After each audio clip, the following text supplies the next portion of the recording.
Welcome to the Queen City Music Podcast, the podcast devoted to the local music scene in Charlotte, North Carolina. Now, here's your host, Matthew Ablin. Hello, and welcome to episode 94 of the Queen City Music Podcast. This episode of the QCMP is sponsored by Midwood Guitar Studio, Charlotte, North Carolina's own boutique guitar shop located in Plaza Midwood. Midwood Guitar Studio not only has the finest selection of boutique guitars, but familiar names like Fender, Martin, Taylor, Two Rock, and many others.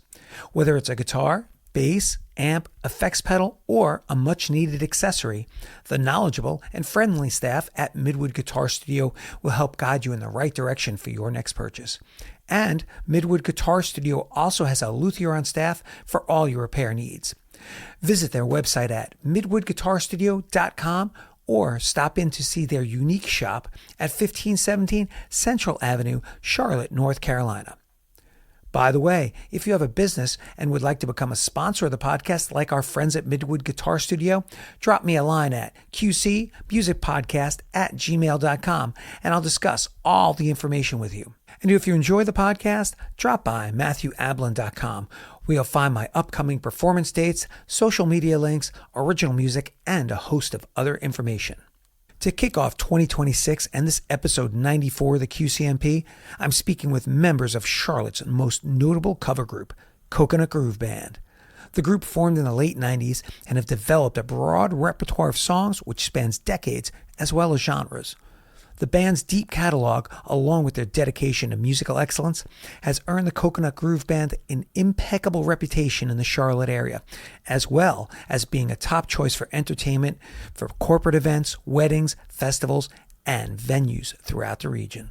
Coconut Groove Band, welcome to the Queen City Music Podcast. Thank you. Thank you. All right, guys, I've got in studio today, I've got Rick McClenahan, David Harper, and Eric Martyr from the Coconut Groove Band. All right, guys, I start every podcast the same way. Let's start with, we'll go down the line. We'll start with David. Are you originally from the Charlotte area?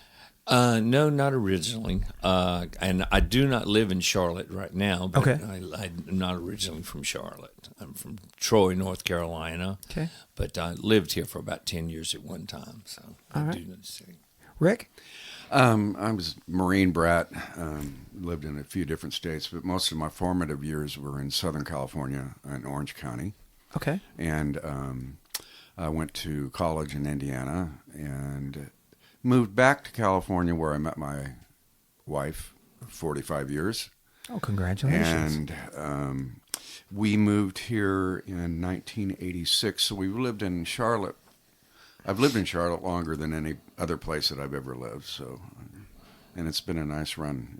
We enjoy living here. Yeah, it's definitely an awesome place. Met a lot of really, really good musicians in here, and also in Spartanburg, where we have a very good following down there as well. Oh, okay. Well, I definitely want to get into that. Eric, how about you? Originally from the Charlotte area? Nope. I'm originally from Los Angeles. Considered a Valley dude. Dude. After we got married in 1999. Okay. We figured, at some point we actually want to leave the Los Angeles area because it's just getting too big and too crazy. So we, after some business travel, I used to work for Nestle back in Glendale. That's where they're headquartered. I figured I'd take it upon myself that while I'm traveling, see if we can find a new place to move to. And Charlotte was actually toward the end of my itinerary for this. It was like a 6 to 8 month long project. Right? Apparently. And I went out to dinner with an account manager one night, and he sold it. I mean, he wasn't trying to sell me anything, but sold us on it. And that was back in 2004, and then we moved out here in 2005. That happened to me. I came out in 06, and I was for my teaching job, and I was set on moving out west. Funny enough, and I was in Tucson, Arizona, and I was going to take a job in Tucson, and things got to things, and I was not going to stay there. And when I called Charlotte, it was so funny. I had called the Charlotte office about something, about health benefits and stuff. And the lady I said, okay, well, I think I'm going to take the job in Charlotte, but I've got to come down and check it out. And the lady, just Southern accent, of course, she's like, honey, you're going to love it here. You're just going to come down and you're going to just love it. So we'll just put you down. I'm like, all right. Got here and I was like, oh, this is great. I'm staying. So it's a great town. David, what's your music background, man? You're the keyboard player and you do singing for CGB. So fill us in. Yeah. What came first, the singing or the piano? The piano, actually. I was lucky enough to start lessons around 7, and it became, you know, the instrument that I gravitated to, and carried that on through high school, and went to college level training on piano. Oh, wow. And studying classical stuff? Yeah, to junior college for 2 years, to Appalachian State 2 years, and much like yourself, I was going into teaching to start with, but I gravitated to more theory composition and piano. Great. And but I like all kids coming up, you know, you especially during my era, you got introduced to a lot of rock and roll through the radio, and so I also enjoyed playing guitar during my teenage years and stuff. But that's sort of where I continued with the piano. But synthesizers and electronic music became very integrated in my ears.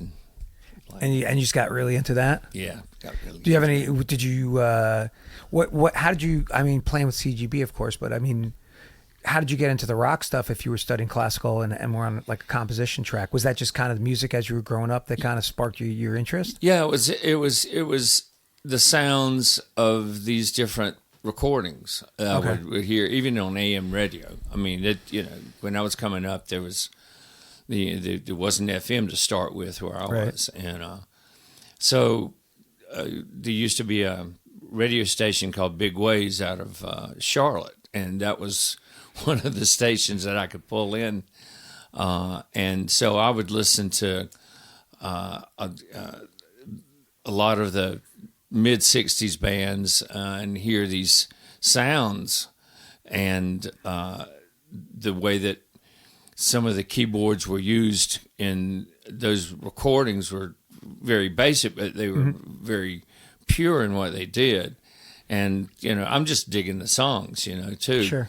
And then when you're coming up and you're learning chords and you're learning structures of notes, you tend to gravitate to songs that you can play. And, So when Creedence Clearwater Revival came out, and we were able to, you know, get through some of their songs, and instead of trying to play Hendrix or that kind of thing, you know, when you're 13 or, you know, along that line, it's a little easier to play, and it also, you know, gives you some of that satisfaction. I accomplished something, and so you get with a group of guys that can play a little bit in high school, and you move from there. But this just the sounds of what the producers were and the bands were coming out with, it just kept getting better and better. Yeah, absolutely. Rick, how about yourself? How'd you get into music? Well, I think probably church when I was a small kid. My older brother and sisters were heavily into the Everly Brothers. I'm the fifth of 6 kids, and I would... you know, we had church choir and stuff, and but they'd be playing the Everly Brothers songs, and I'd start singing a third harmony to them, and I was like in 3rd grade or something, and they would just stop in their tracks and look at me, and I just always had the bug to be able to discern harmonies and harmony arrangements, and I'm getting on a tangent. What was the question? It's like, how'd you get into music? Oh, but I mean, yeah. You're Well, saying that you was go it. back to like And, doing church and stuff. My parents got me on piano lessons that in 3rd grade I started, and I did that into junior high school. And then my older sister's boyfriend taught me some guitar chords when I was in 5th grade. So I started playing guitar in 5th grade. I've been playing guitar ever since. That did a lot of keyboard stuff as well, but mainly guitar. Oh, cool, man. Eric, how about you? You're the bass player. So how'd you get into music? What gravitated you towards bass? So my mother and father are both musical. My dad is a listener. He doesn't play anything. Okay. My mom was taught classical piano when she was a child, and she would play a lot for my sister and I as we were smaller and growing up. My interest took hold when I would hear her play, but also my parents were into rock and roll. Okay. So they had, the Beatles albums, Chicago, Blood, Sweat, and Tears, CSNY, so forth and so on. And, so they would just play stuff on the stereo on their turntable. And, I just find another song that I really liked. I know there's 2 songs that come to mind for me. The first one is Nights in White Satin. I just remember walking into the living room one night when I was probably 5 or 6, and the H.G. Wells' Time Machine movie was on. Classic. But there was no volume on the movie. Right. Only the stereo was up, so it was kind of a weird correlation in that respect. Anyway, fast forward a little bit. I would fiddle around on the piano all by ear. I seemed to pick up stuff pretty well young, and so I finally decided, maybe I should take piano lessons. Okay. That lasted about a month. This wasn't cool enough. It was, no, I mean, the lessons were great, and I did learn how to read the staff. So I kind of accomplished something, real minor but important. Sure. I just preferred to play outside. When I did come around to trying to decide on an instrument, I gravitated towards drums, mostly because of the Beatles, the simplicity of Ringo's patterns and so forth, or not so simple, but in my mind. And then, of course, John Bonham and Keith Moon. They said the drums would be too loud and I should pick something else. So I picked a bass, an electric bass that gets played through a loud amplifier.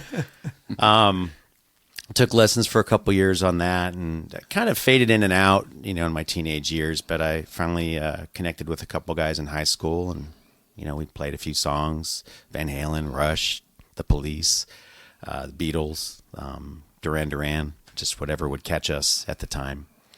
And things just kind of, just over time, I joined various cover bands in Los Angeles. I was in one for actually quite a while we were living out there. The last band I was in Los Angeles, I was in a band with 2 guys from North Carolina, one of which I'm still friends with. And are they from Charlotte? What's that? Are they from Charlotte? No, they're from Greensboro. Okay. So, and then, we moved out here, and I said I wasn't going to get into any country music, and my first band was a country music band. But I actually, as dead set against it as I initially was, I actually found it to be really valuable because it completely changed the way I played or approached the bass guitar, in a really good way. Some of it's simple, some of, not complexity, but, I was playing a 5-string bass instead of 4. So, anyway, that's pretty much it. And, I've just grown, musically over the years. Yeah, I think every style you learn, like, even if you dip your toes in, you're going to pick up something. You're not going to, it's not going to be, you may not be an expert in, I mean, I know I dabbled in jazz and would never call myself a jazz player, but played in big band jazz. So I learned all about Four to the Bar, Freddie Green style, played flamenco, had a flirtation with flamenco for a while, learned how to do rasgado and that kind of stuff, and played classical for years. And so you just pick up all the stuff and it kind of melts, melds into you and different styles. I think it's always good to branch out, to different things. Let's get into the nuts and bolts of CGB. When did you guys get together? Rick, Dave? We generally we normally work about 2, maybe 3 gigs a week. No. I mean, when did you guys? Oh, when did we get together? When did you guys start forming the group? The band morphed out of another band back in the 90s, late 80s, called Captain Cook and the Coconuts. And they were out of Charlotte. And there was some... Ron Cook was the lead singer, and it was based on Buffett stuff. It was kind of a Buffett cover band. Michael Federal was in the band for a while. Don Leonard, a few other great players, but one in particular was Charlie Atwell, who I was on the road with for a good 10 years with that band, and then Ron ended up deciding to hang it up. So we decided to continue on as a band, but we couldn't call ourselves that. Right. And we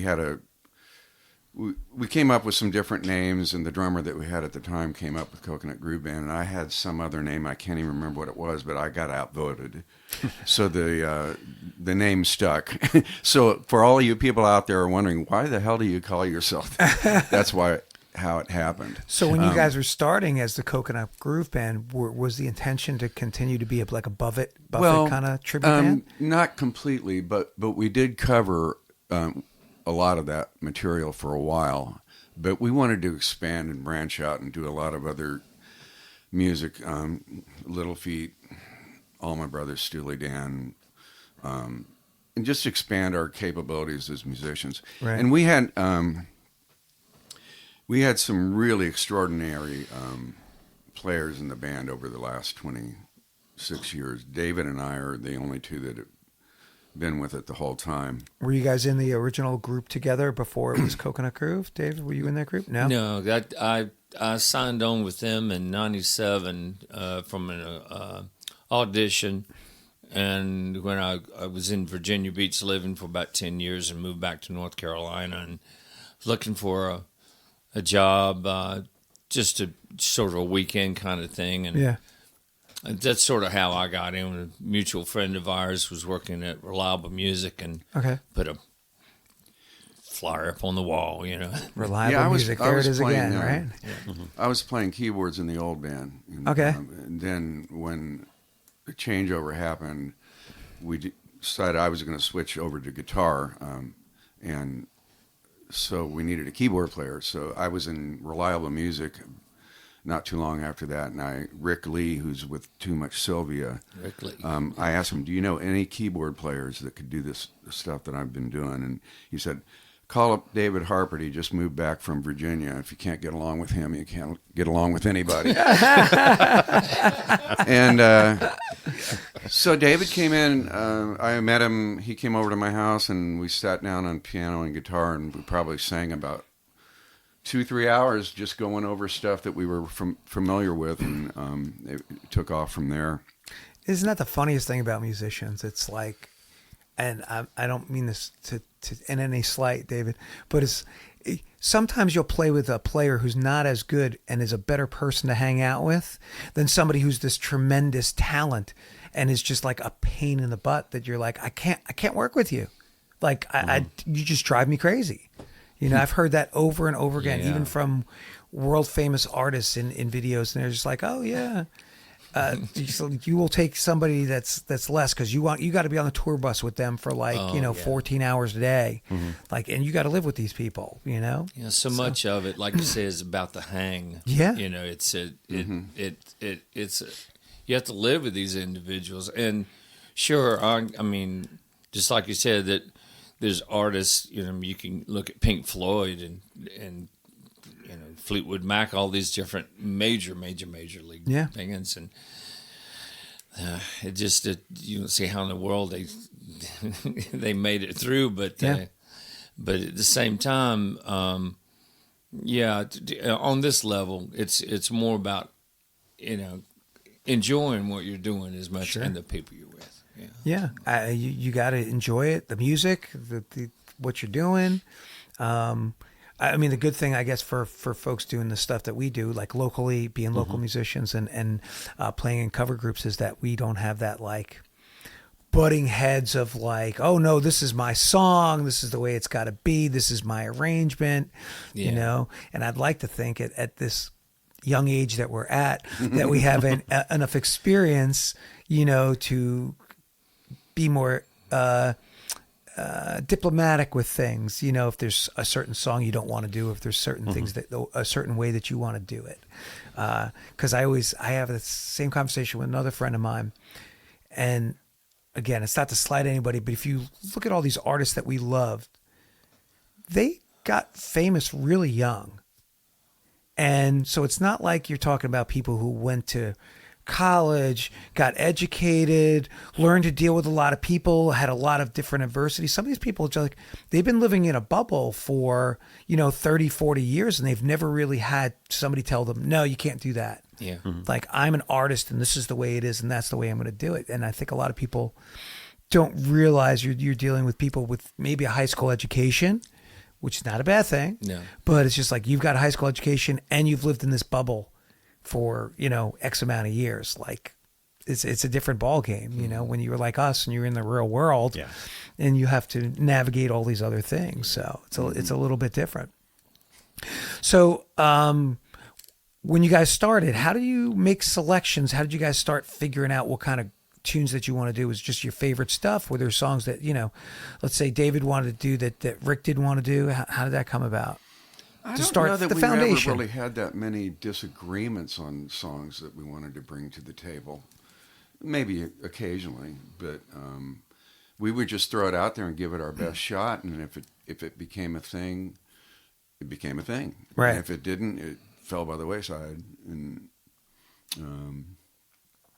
but we've been very fortunate with that. We've been through, the band's been kind of fluid with personnel changes over all this time, but we've been very fortunate that we've been able to play with the cream of the crop players, I consider, in this area. I mean, the drummer we had for a long time, John Harwell, was a really great drummer. Okay. And when he left, Tom Wilhelm and his brother Eric Wilhelm both came on board. Yeah.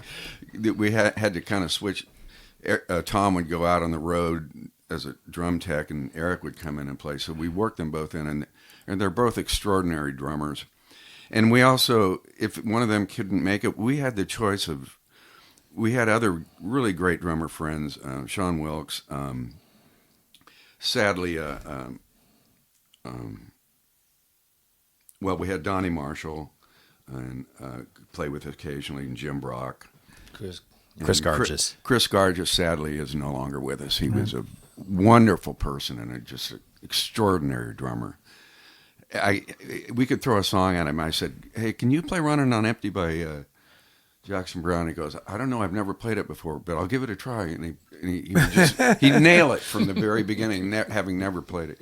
So we've been very, very fortunate in that regard that we have had some really great players. Yeah. Leslie Pierce played bass with us for a while. Frank Wilke down in Spartanburg. It's so and funny then that you Eric came on board about 10 years ago, and when Leslie was having trouble making all the gigs, he kind of came in as a fill-in for him when he couldn't make it, and then Leslie eventually couldn't do it. So we're fortunate to have Eric with us for this time. And I think the time that Eric's been with us, we've been really fortunate because he's such a good lead singer. Before that, David and I did almost all the lead singing, and now it's kind of balanced out where that burden isn't, well, not a burden, but at least we can get through the night with all of us without Well, people my don't voice realize completely it. out. I mean, it's singing for average gig is 3 hours. That's a lot on your vocals. And not only just lead singing, but we're all good harmonize. We have a really good 3-part harmony blend. So that allows us to do a lot of songs that I think a lot of other bands wouldn't attempt because they didn't have all the voice. If they have like one singer or 2 singers or something.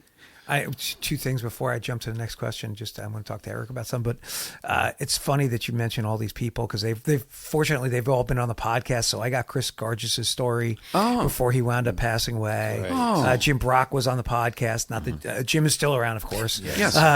But there's certain people that like I'm very happy I got the opportunity to speak to. Like even I don't know if you guys were familiar with Bill Hanna, but Bill was on the podcast. He was one of the first people on my podcast, and just I was able to get his story. And somebody had mentioned to me and said, I'm glad you did that interview with him before he passed away because I knew him and I got to speak with him, but I never got his whole story.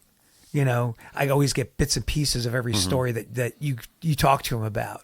So it was really nice. And, to have Chris on and all these different folks, because one of the things I like about doing the podcast, and one of the reasons, I know you guys were like, oh, we're just a cover band. Why do you want us on? It's like, you're part of the Charlotte story. You're part of the Charlotte scene. You've been here for a long time. And one of the things since I've originally, when I started doing the podcast, I didn't think about it as in depth as like, oh, I'm just doing a podcast. I don't have to talk to people. I started realizing over time, now that you guys this is going to be episode 94. Like I'm documenting the scene. So X amount of years when we're not here anymore, hopefully, YouTube is still around and the internet's still a thing. And people can say, what's been going on in Charlotte? And somebody can go back and listen to these podcast episodes and be like, oh, these are the people who are here. When somebody mentions a name, I can go find their story someplace. Yeah. Because I think we as local musicians are just as important as some of those world famous people out there because we're in the trenches and we're doing what a lot of people are not aware that musicians do. We're out there every day playing and teaching and doing our thing, doing what we do. So, Eric, how did you get into CGB? Well, I was playing in a band at the time, and it was March 2015, and I don't know if it was a Facebook Messenger or a text message or whatever, but got a message from Rick or a phone call that says, "Hey, I need to talk to you about something," and it's like, we knew each other but didn't know each other. Like many of us do. Exactly. In the music community, right? Yeah. He bought my house. Oh, did you really? Yeah. That's a story. When he moved from California, he bought my house. And then 10 years later, we're playing together. That's funny. And I had nothing to do with the purchase. I mean, my wife picked the house out and everything. And fast forward 10 years. What a great story. He asked if I could fill in or be interested in filling in. I'm like, I don't know. In the back of my mind, I'm like going, heck yeah. Yeah. But, already being in a band, I didn't know. Sure. So had the quick conversation with the wife and, had my first fill-in gig with them. Were you juggling two bands for a while? Not really, because I was very, very fresh with them. Yeah. I think I'd only maybe done 2 or 3 fill-in gigs before I actually called it quits with the other band. Okay. Not because I was doing this full-time or anything, but because it was just, family was a little bit more of a priority at the time, and still is. But just, one fill-in gig turned into another. I was going to say the first fill-in gig was actually down in Charleston, South Carolina. So I actually, interesting, fresh into this with these guys, these monster musicians. I've got to travel in a van with them for 3.5 hours there. Hope I play the gig well. And then, of course, if it didn't go well, that'd be a really uncomfortable drive back. It was an interesting gig, to say the least. It was it was really great, getting to, play with these guys and so forth. And then I think about maybe about 2 years in, I eventually got brought on because my predecessor wasn't able to do it any longer. Right. So that was pretty much it. Been with them ever since. So you're doing the lead singing now? I'm doing it now more than I was when I first joined. I've really never considered myself a lead singer or a great lead singer. I've always really gravitated more towards the harmonies. Mm-hmm. But being with these guys and some other mentors like Steve Stokel, I'll mention, who've really, kept putting it in my ears saying, I think you'd sound good singing this song or that song. And I think the first song that I actually picked up officially was "No Matter What" by Badfinger. Okay. And then it just started to grow from there. Getting Better by the Beatles and Eagles. We do some Hollies that I sing lead on. Yeah. I mean, me singing Alan Clark is something I never really ever thought about. So I never. I don't know if you guys ever thought about it, but I remember being younger, and I didn't sing in choir or anything when I was a kid, and I always wanted to kind of sing and play guitar, but I didn't think I was a singer because the guys I idolized were like everybody from Robert Plant to Ronnie James Dio to Ian Gillan from Deep Purple. And I'm like, I can't sing that high. I can't screech. I can't do that. I'm not a singer. And now, you know, fast forward all these years later, I'm doing solo acoustic stuff and I'm singing and I won't say I'm a harmonizer at all. I can do a little bit of it. I'm not great at it. But I think somebody said to me just about, I was watching a video and they talked about vocalists and they said some people are more personality or style of singing rather than actual singers. Like if you take like a Whitney Houston, she's a singer or was a singer, you know, she could hit all this range and she had a fantastic vocal abilities. But then you take somebody like Bob Dylan, he's not really a singer. Although he sings, like he's more of a personality and his voice is his style. And that's what it is. And I think a lot of us musicians, as it were, we would get caught up in like, I can't sing like such and such, therefore I can't do that. You know, did you guys ever struggle? It sounds like Eric struggled with that a little bit. Like I did. I mean, I struggled with it quite a bit because, you know, as a teenager, you know, I was singing a lot of Rush by that time, you know, mid-teens. Because that's the band I was into at the time. But, you know, trying to emulate Robert Plant, even, you know, McCartney or Lennon. I mean, it was not an easy thing. Yeah. I gravitated more towards the 90s grunge sound because that's when I really started getting heavy into playing cover tunes.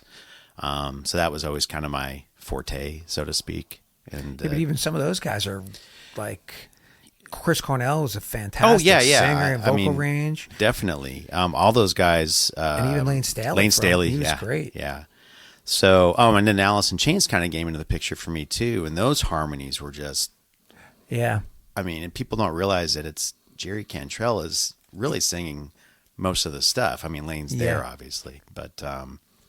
Yeah, but if you isolate some of Lane Staley's stuff, man, he's just. Definitely. He had a pretty high vocal range. Definitely. For some stuff. Yeah. Did you guys ever struggle with that when you were singing at all? Well, I've always been a mid tenor, so it's always been very frustrating for me that there's a lot of stuff that I can't sing because it's just out of my vocal range. Right. But fortunately, David and Eric are both high tenors, and so they can cover a lot of material that I can't sing, but I can always add a harmony to it. Right. And that's something I've always had a pretty good knack for being able to add a harmony to a song. I might interject that Eric Wilhelm, who plays with us occasionally, he doesn't sing lead much, but he is an absolute natural harmony singer. If we're singing a song and there's two parts, he'll add a third part, and we'll just look at him and go, gosh, that's so great, you know, to be able to do that. And so we're really fortunate that we've got street smarts pretty much as far as being able to do harmonies, and we don't have to sit for hours and hours, you know, not going over and over, getting somebody to get their part right, you know. Shameless and also Tom Wilhelm's a pretty darn good harmony singer too. I was going to say, shameless plug, Eric Wilhelm, episode 93, Queen City Music Podcast with the Sponge Tones. They're from a big musical family, those guys. That's great. But on the harmonies, though, I mean, it's something I always gravitated to is the natural harmony you hear on the radio. That third, so that's something I also had to learn with these guys was I had to find another spot. You know, because on a lot of those harmonies, you know, David had been doing it for so many years. You know, why would we switch? Sure. You know, just to accommodate this guy, the new guy. I don't make it easy. And you got to find your spot. You know, that's kind of it. David, did you struggle with the singing at all yourself, or was it something that came naturally to you? It just came naturally. I sang in church, in the choirs and youth choir and regular choir and that kind of thing. So I was fortunate enough to get, some learning of breath support and the kind of mechanics behind it a little bit from a really good soprano who was our choir director, and so I got some of that information, sort of how to sing in the very, very basic parts early on. But when you get into rock and roll singing and you're trying to do Paul McCartney parts or that kind of thing, much less when you're like I said, the early type of singing that I was trying to cover was, and just for listening once again on radio, sure, was bands that were sort of one hit wonders sometimes, but the Grassroots or you'd listen to this Three Dog Night was a big impressive band vocally for me back then, and the harmonies that they produced and the blends were just like an instant ear candy for me to catch and try to figure out how in the world are they getting that kind of sound. But being as a piano player, and at the era that it came up in with the singer-songwriter era, James Taylor, Bread, all these incredible vocal bands that were bringing it. And you had such a variety of types of styles that you could sing with. And then, like you just said, that like if you listen to Joe Cocker, which one of the elemental recordings for my life is the Woodstock live performances. That, to be truthful, that 8-track. I mean, and not just the movie was what it was, but the music, and hearing 10 Years After and Sly Stone and, like I said, Joe Cocker, all these different bands playing live, and hearing the energy and passion that came out of there, much less what you'd hear on the radio, it just inspired me. And as a pianist, I had such a lineage to go from Jerry Lee Lewis, Fats Domino during the 50s, and those kind of piano players. Sure. Then we step into, people like Leon Russell, right. And then you get Elton, and then you get Billy Joel, or you go back to Ray Charles, and all those vocalists that were playing and singing at the same time. Yeah. And much less writers that would produce. So singing, that's sort of where I stepped in, is trying to cover and pick up some of their stylings, and really enjoyed learning those songs. Making it your own. Making it my own, yeah. Well, that's great. So since you guys have been together so long, this is a crazy question, but how deep is your catalog of songs that you know? Do you guys have rotating sets? Do you guys... It fluctuates, but I would say we probably about 300 songs, maybe. Yeah. But a lot of them they've fallen by the wayside, and we have to go back and relearn them, But, yeah. But we played so many songs over the years. So do you guys, when you're playing, do you have a predetermined set list? Do you have a set list that you just play all the time for regularly, or are you always rotating stuff? And there's a couple of things that you normally play regularly, but every gig's different. And most of the time we don't do set lists. I'm kind of the quarterback. I'll just call a song. I'll have a list of stuff on my phone in front of me, and I'll go, "Oh, we haven't done that one in a while," so we'll give it. Just so we don't forget how to play them. So the every night when somebody comes out to see us, and we get this, I get this a lot from people in the audience who go, I never heard you do that song before, And I said, because we never did. There is that. We did it back in. But we don't want to make it predictable for the people that come to see us. Right. We want to make it fresh for them as much as we can. See, I think that's, for me, it's kind of interesting because when I play with my friend John, we have about 10 sets of music, and then for like 100 and something songs, a little more than that.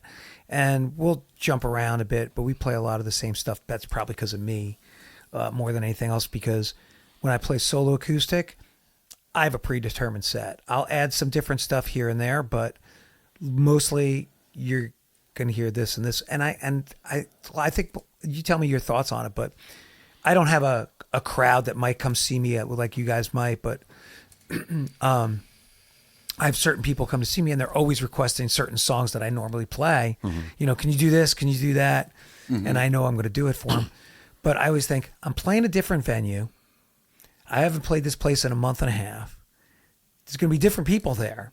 So even if I play the same set or the same sets each time I play, mm-hmm. it's to a different crowd of people. Mm-hmm. Every time. And if I'm doing an improvised solo, which I normally do on a number of songs, the solo is going to be different anyway too. Mm-hmm. So what are you guys' thoughts on that? I don't know. For me, it's just like a chemistry or a muse. It's like painting a different painting each night, reading the room and kind of taking it from there. I don't know how to properly describe it. Do you? Well, I mean, there are places that we will play for the first time, and we will play our staple songs, and then we'll kind of mix up the rest. But pleasurable, recognizable, people don't know the genre as a whole. Genre. But no, I mean, Rick's right. I mean, we kind of read the place, read the room, kind of figure out what the vibe is going to be and kind of go from there. But we do keep it mixed up every time we play. And do you guys, how often, since you have such a deep catalog of tunes, how often are you adding new stuff? Do you do that often, or you just say, we're just bringing back some of the older songs that we haven't played in a long time to, as Rick said, keep it fresh? We'll try to bring in one or two a month, Okay. And see if they'll fly. We'll throw them against the wall and see if they stick. And if it works, we'll keep it. But then a lot of times it's going back to what stuff we've done before that we do really well, and we haven't played it for a long time, and we got to go back. We better get back to this one before we forget how to play. What are the songs that you guys would say are your staple songs CGP does that you think you do well, the audience always reacts well, and you enjoy playing it? It's not something you're going to get tired of. Gosh, there's so many. Yeah, it does keep changing. 2 or 3? Yeah. I mean, Africa by Toto.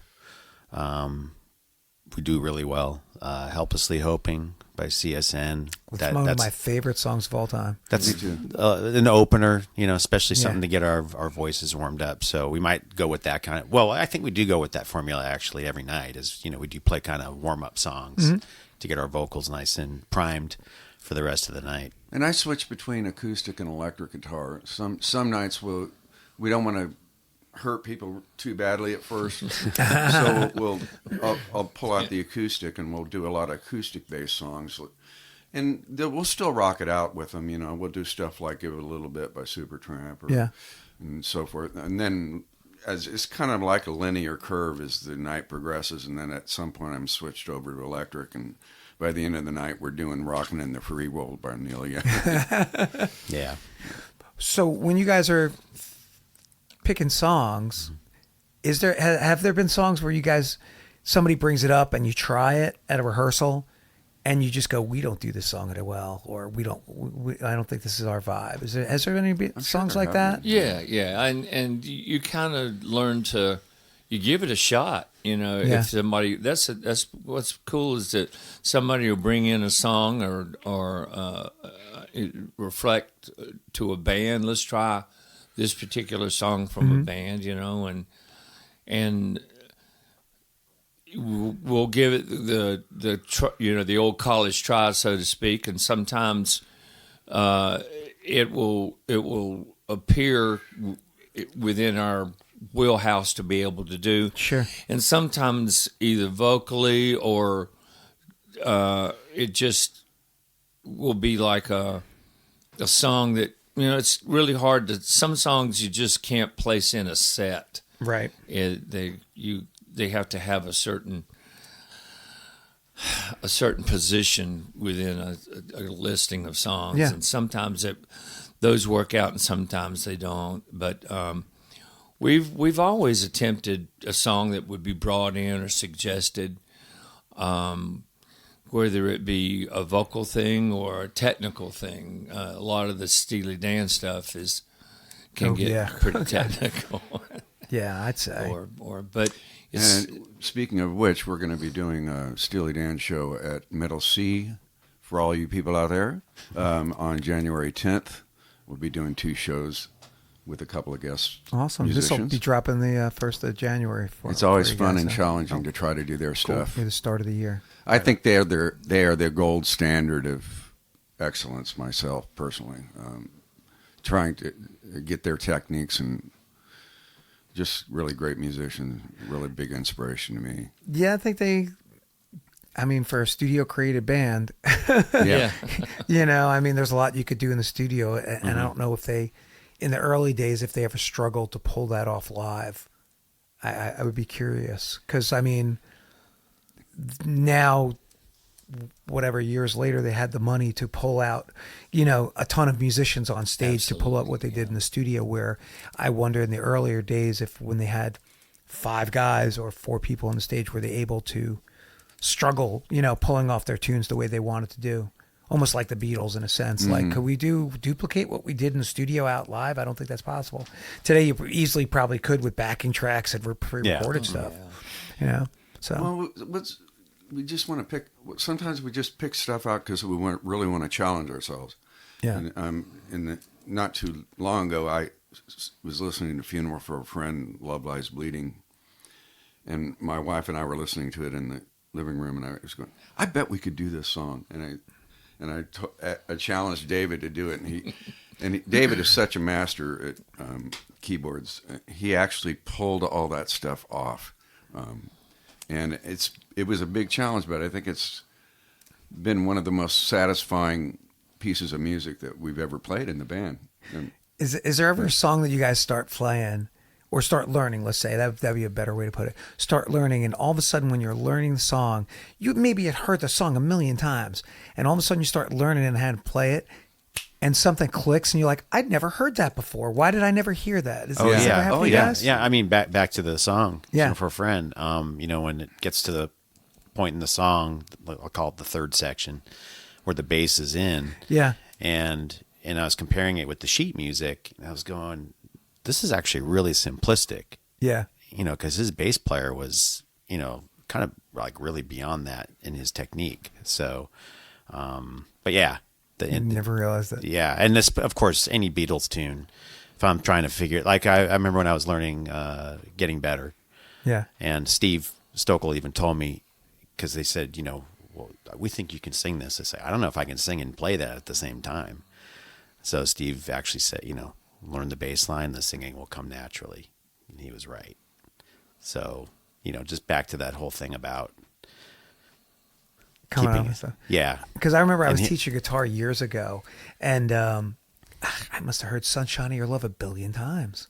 So I'm teaching it teaching my student, and I didn't sing at that time. So there's another catch. Mm-hmm. And all of a sudden it hits me, and I stop. I'm like, oh my God. My student's like, what's the matter? I'm like, there's 2 different voices. And he goes, what are you talking about? I was like, Jack Bruce, Eric Clapton sing this other line. They're like, what are you talking about? I was like, listen. Mm-hmm. And I heard the song 1,000,000,000 times, and it never hit me. I just figured that out recently too. Yeah. Within the last year or 2, I was kind of like, wow, I didn't realize that they were going switching back and off forth at certain points in the song. Yeah. It just hit me, and I was like, wow. And I was just curious. We were talking about stuff. Yeah. Rick, has it been a song that's hit you like, wow, I never noticed that before, and I've, played it or heard it 1,000,000 times, and it just hit me now. Oh, I can't think of anything off the top of my head, but I'm certain I've had that experience a lot of times. Yes. David, you too? Oh yeah, and especially you can listen to a song writing in your car or whatever, and you're osmosing a little bit on the lines of it. That always happens with me with listening to harmonies and stuff. But then you start working on the song, and you get in there and you go, wow, yeah, that certain part or that movement through there, I never really heard it the way that and it's just the action of concentrating on honing in on certain parts, certain tone colors, right, and that kind of thing. I'm curious because Eric, you brought it up, but so when I do my duo with my friend John, there's certain songs I'll just give to him to sing because I find it very difficult to play those lines on guitar at the same time and sing it. Are there certain songs that you guys will give to somebody else because it's like, man, I can't play that, and sing that at the same time? It's a little tough with the particular rhythms, the way it works back and forth. Yeah, we'll trade off certain parts if we can and still make it, so-called plausible for the song. Sure. Like I'll do certain guitar parts for Rick while he's doing some other things on certain songs that aren't really keyboard heavy, like acoustic parts and this kind of thing, or if there's a sort of a rock guitar bed that needs to be laid down underneath something, I can do all that kind of stuff. But there's interplay between instruments, and here once again it's more of an instrument colors and how you're trying to sort of fill in that musical color for that song, right? And the one thing that sort of and every keyboardist that's ever had multiple keys in front of them knows this, that it's pretty much on our end of the stage to do horn lines and strings and brass and sample hits and this, that, and the other for certain songs to bring once again those colors to the song. So if you've got a 4-piece band that has no horn player and you're doing Chicago songs, the keyboardist is the horn section, also along with the piano. So that's where you're sit down and you try to get as much of the articulation as you can from the instrument itself and from your playing on top of the piano part or whatever. So you're trying to tell me you guys don't use any backing tracks? Correct. We won't use that at all. Nothing on a computer to all pop the up. warts and blemishes are there. That's great. I love that, man. We got I two love that. songs that David sets up a little pattern with. Eminence Front, he does a little bit of that. And what's that Alan Parsons song we do?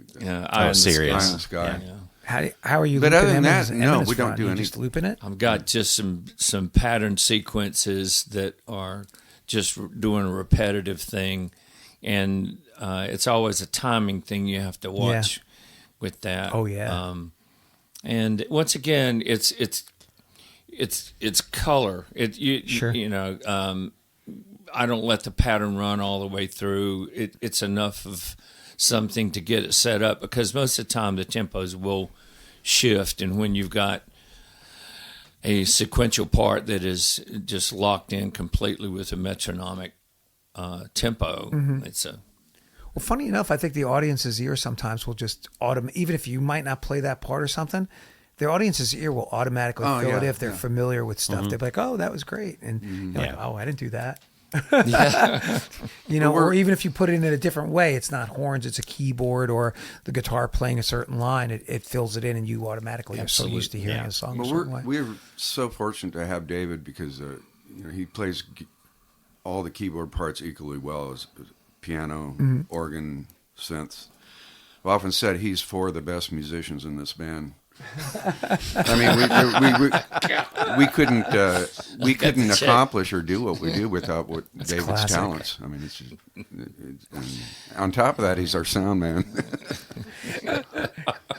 Eric, Yeah. is there anything on bass, since you're doing a lot of vocal duties, is there anything you find certain songs? Because, I mean, particularly, you mentioned Rush and things like that.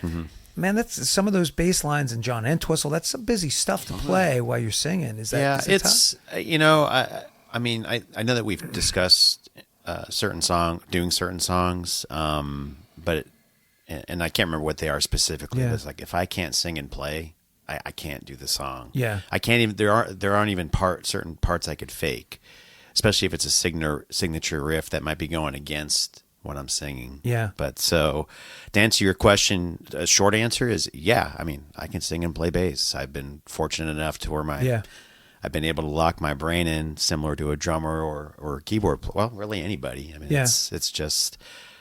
I just think it's certain things like you get locked into. Like if you're Geddy Lee, you wrote the bass line, so you already know what you can do while you're doing it and sing at the same time. But if you're Eric Martyr, you might be like, man, I'm not used to playing it like this and singing that, so it might be a more difficult line. Yeah, early on playing with these guys, because not only was I learning the music because it was new to me to play, not listen to.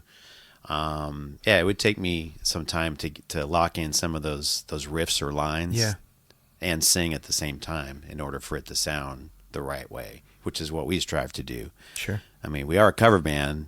Sure, we have our own interpretation sometimes, but we really like to get the songs. I really have respect for bass players and drummers that can sing at the same time, because I think it's just what is where you're patting your head and in your stomach or whatever. As a guitarist, I play chords and sing. Yeah. And there's only a few songs where I'm having to do double duty like that. Like we do "Ain't Wasting Time" by the Allman Brothers, and I sing it, and I'm also playing slide in the song, and I'm trying to think about all these slide parts that I got to do while I'm singing and keeping my own intonation right. And that's a real challenge. Yeah. And when I'm doing that, I go, well, it could be worse. I could be a bass player trying to sing. I've come to really respect like drummers more and more over the years. Oh, As a guitar player, you're always just so guitar-centric. But playing with my friend John, he sings, he harmonizes, he plays drums, he throws in harmonica and kazoo. Like he does all this extra stuff, but he's also, using all his other limbs to do it. It's like, wow, and I'm like you said, I'm strumming and I'm singing. I mean, I've still got to go wheedly, wheedly, wheedly, wheedly, and some people's fingers might not be able to do that, the way my fingers can, or this piano player, the same thing, like chords in this hand, stretch it. It's like crazy to me. Some instruments, if you're a musician and you just play one instrument, you'll learn, if you go mess around with a different instrument, you'll quickly start to like respect like that instrument. Like playing bass, I could play bass, but I don't play like a bass player. I play like a guitar player, if that makes sense.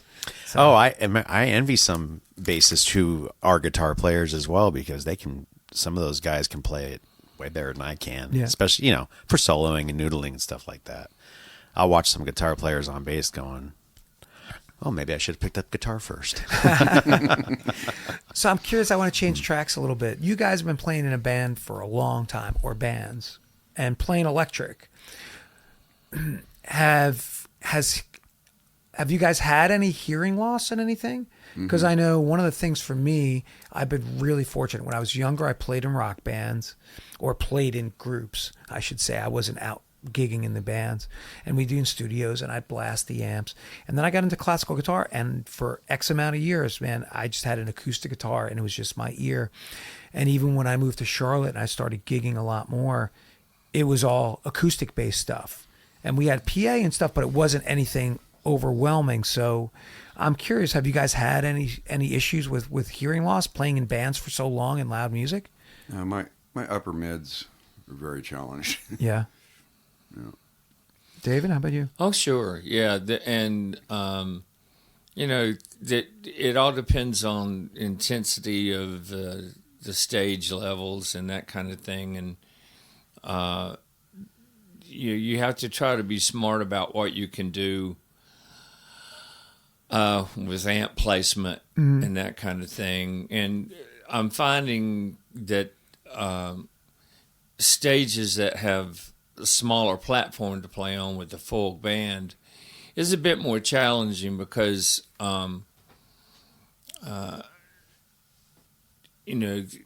you're 3 feet away from either a drum kit or something that can, and it's not that it's not the drummer's fault or anything like that. It's just the nature of the instruments are there. No, it's the drummer's fault. Anyway, So those high cymbal crashes. it can get. I mean, the days of double stack Marshalls and that kind of thing are all gone for the most part. Where in my experiences, but I mean, I've been playing. Oh gosh. Professionally 50 years or so, and different types of bands, and there's been some damage, but then again, also environmental sound is a rough one out there too. Oh gosh, yeah. When the audience is really loud, yeah, it's kind of crazy. I play at this place in Waxhaw called Mary O'Neill's, and it gets loud, really loud. And I mean, it's a great place to play. Good food. Great food, yeah. But it is loud as heck. Eric, you have any issues with mine aren't related to playing live, actually. I mean, I've certainly been in situations where the stage volume's been a bit out of control, but I do have a hearing loss in the mid area, but it's dental. Okay. Wow. So I guess I'm unlucky in that sense. But I can't pick out certain mid-range frequencies on the lower end. But that's about it.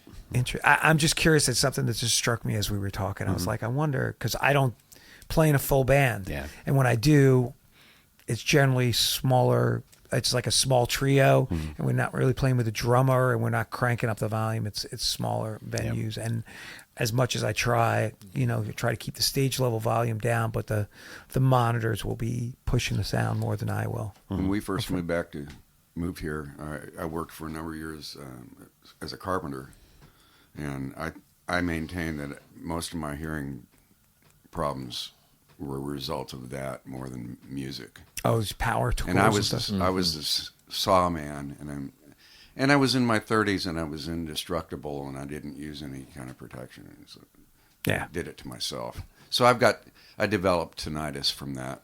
Oh, wow. But it's not extremely bad, but it's always there, but I just learned how to ignore it. Well, I'm sure playing on a loud stage doesn't help. So. It just depends. Yeah. You learn to deal with it. Yeah.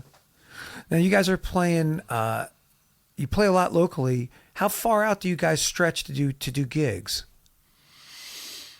Well, sorry, I didn't mean to completely change our field. Well, we traveled to Charleston, Atlanta, Virginia, a couple times. Yeah, but we've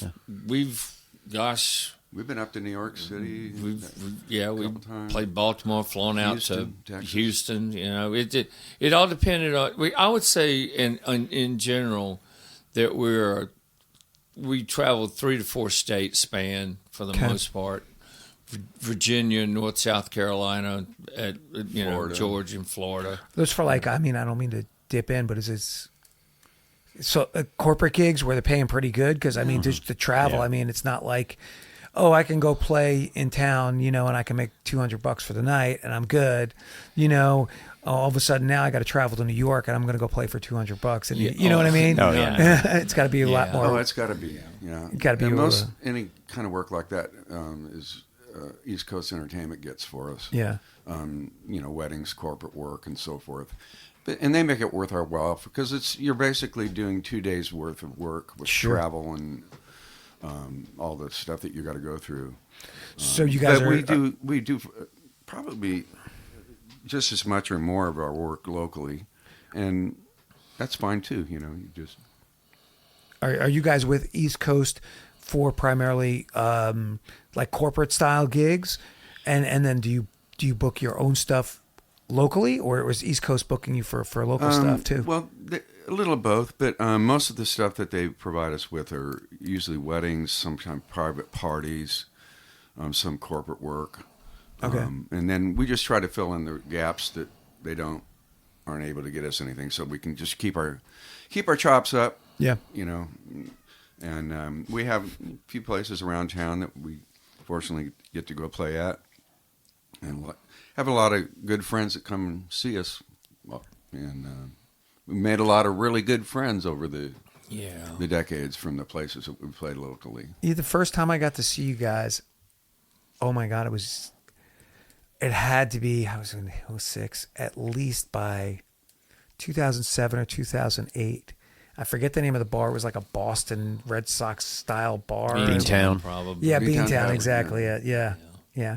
There was a girl I was dating for a short period of time, and she said, "Oh, gotta come see Coconut Groove Band." I was like, "Okay."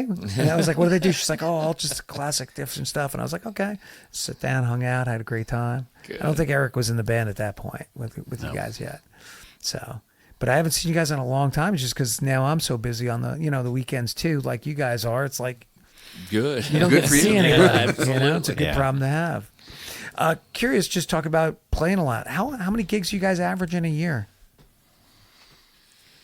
Oh gosh, I don't know what the total number would be, but we generally do about 2 gigs a week, don't we? Mm-hmm. It's usually Friday, Saturday, or Thursday in there sometime.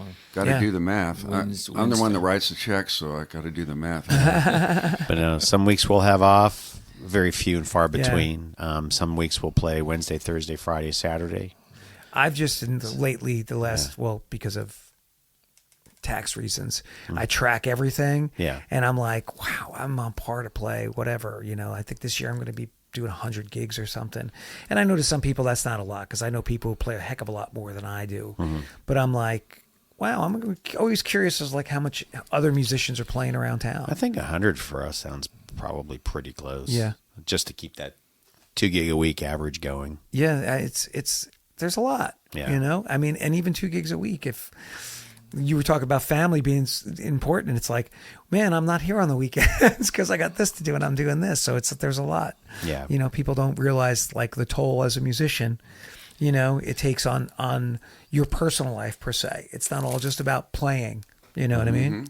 Absolutely. Yeah, I mean, really, without the support of my wife, I mean, she supports what I do. Yeah. Not only do I, work a day job, but I'm doing this on the weekends and some, weeknights. So Right.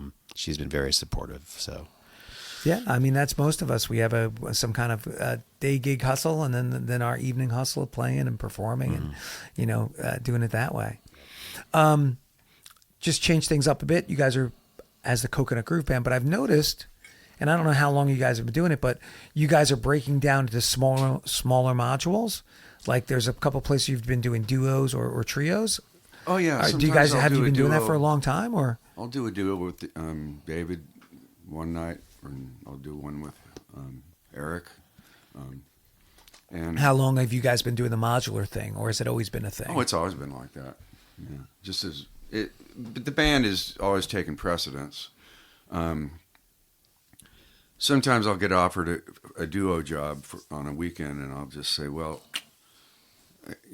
the band's more important. All 4 of us. I don't want to put 2 of us out of work. Yeah. I don't have to. But Do you find it? I mean, I know, of course, you guys have been around for so long that you have a reputation. Do you find it challenging in today's market to book a fuller band as opposed to like a duo or a trio or something like that? Or is it easier? Because I know, there's a lot of places they want like just an acoustic thing. And I know a full band, it's like, we're not bringing a drummer in here. It's too loud. yeah, there really aren't clubs that we pursue Yeah. in that aspect. I think lately, it's a lot of these newer places that we have now, like up in Cornelius and Mooresville. They've approached us. yeah. It seems like most of them approach us. So just Yeah, for the full band gig versus That's great. a duo gig. So I think from a full band perspective, we're doing great. And, you know, the duo gigs that Rick and I do, or that he and David will do, I mean, those are just, you know, great additions. Sure. To the overall. Yeah, I just know some folks. It's struggle for fuller bands because there's not as many places who want that. The venues on a Friday night. And then, of course, you know, since Charlotte has grown, there's more bands. And it's like, oh, wait a minute, you know, we've got this band here and this band here. And, of course, there's more opportunities to play, but there's equally amount of groups filling those opportunities, you know, to play than they are. Yeah, and I think we've done well enough with word of mouth. I think most people around town know what we do and like what we do. And, you know, we're fortunate in that regard. Mm-hmm. That is a nice thing about being around for a while is that, you know, sometimes it's not even like, oh, I have to go pitch my band, you know, or pitch my name. It's nice sometimes, at least for me. I mean, I'm not saying I'm any household name like you guys are, but like I send my info and somebody's like, oh, I know who you are. Yeah. You know, and I'm like, oh, thank goodness.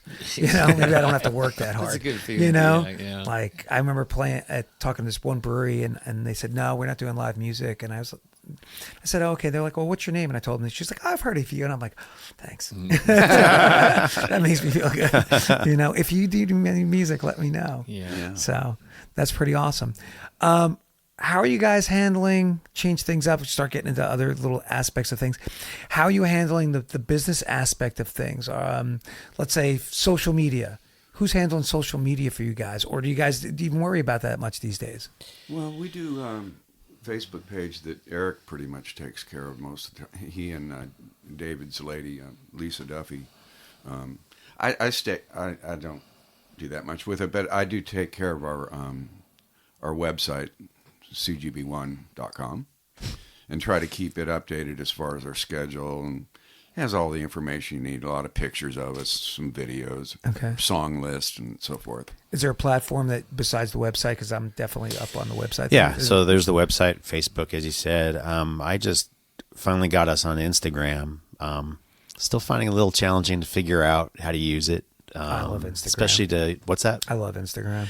Yeah, I love it too. I mean, I've seen how other, you know, bands and entertainers, you know, use their Instagram, but I need to be better educated in how to, you know, take better advantage of it. I've recently learned how to do the video ads on Instagram. There's like a resizing thing you got to do, and it's but for the most part, I'd say it's predominantly me lately. Nice part about it is that if you have your Facebook page, you can everything connects right over to your Facebook page. So whatever you post there will post onto Facebook, which is kind of make it the connectivity of it all is pretty good. Yeah. Who's doing the booking for you guys? Of course, you said we talked about East Coast. Are you reaching out to different places, Rick, or is that? You said a lot of places have been hitting you guys up lately. Do you find yourself having to do that like once a day, at least 5 emails if I can? Oh, I wouldn't say I go there. I'm pretty lazy.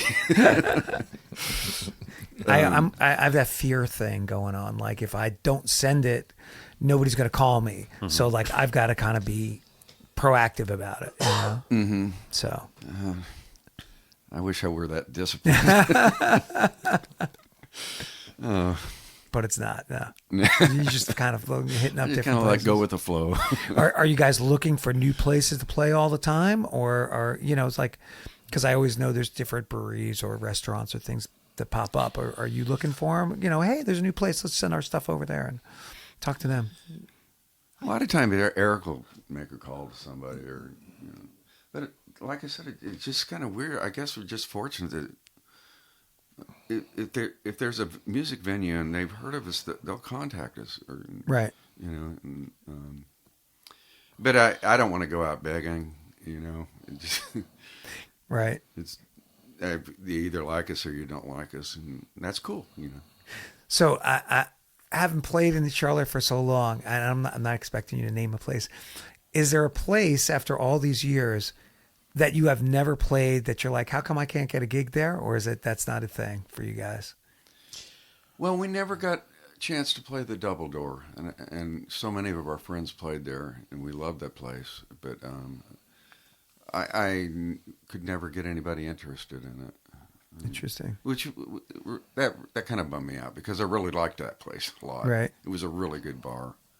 But I sat in with a lot of other musicians that played there.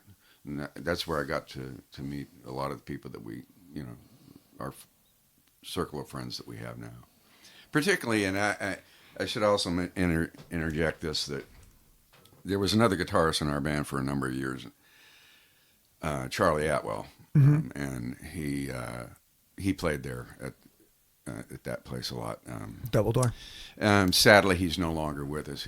We loved him dearly and miss him. But he was kind of like Chris Gardis. He was another one of those musicians that if he heard a song, he could play it. And another friend that passed also was Willie Hudson. Okay. And he was a multi-instrumentalist, extremely talented guy. And he would sit in with us on drums on a gig, or he'd sit in on bass on a gig, and he played all the instruments equally well. And sadly, he's passed as well. Oh. Yeah, he was an educator also. He was a music teacher. He's a music teacher. Okay. But we've really been lucky that we've had the people that we get to work with, because they're all really good musicians.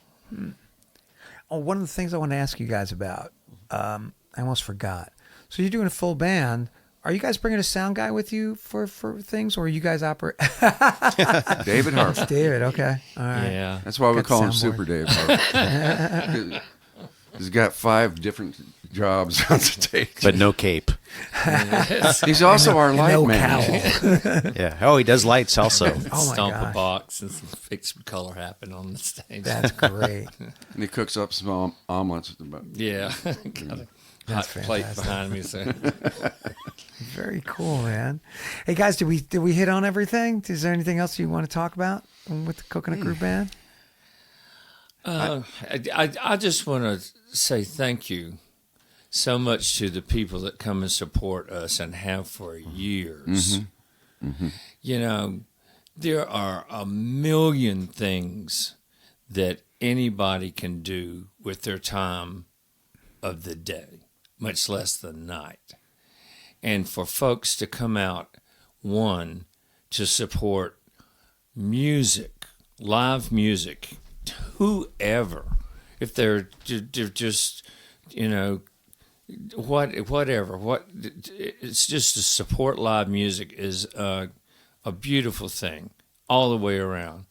But the folks that have supported us and can do anything they want to with their time and come out and have supported us over these years, I just want to say thank you so much for supporting us and other musicians in this area and anywhere you go. That it's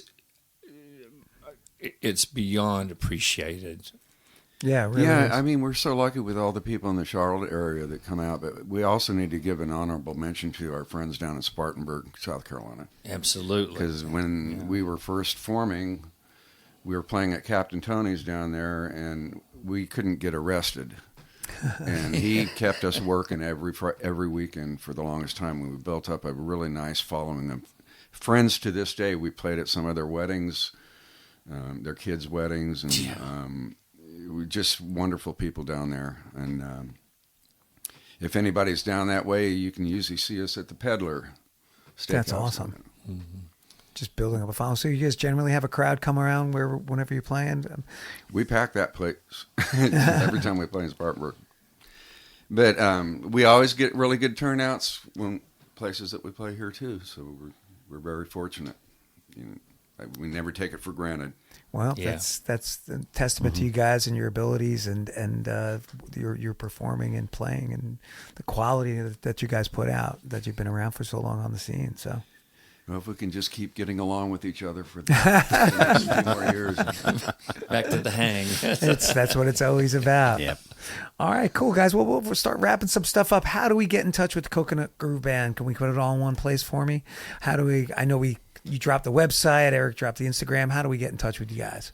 Well, What's the website? The website is a good place. We have contact information on there. And CGB1.com. CGB1. That's the numeral 1, Okay. cgb1.com. Instagram? And of course, our What's the Facebook Instagram handle? On Facebook. page. Oh, it's just Coconut Groove Band on Instagram. Okay. It wasn't taken. Perfect. And you can always contact our friends at East Coast Entertainment as well. They've been very supportive of us over the years, and I guess that would be about it. All right, cool. Yep.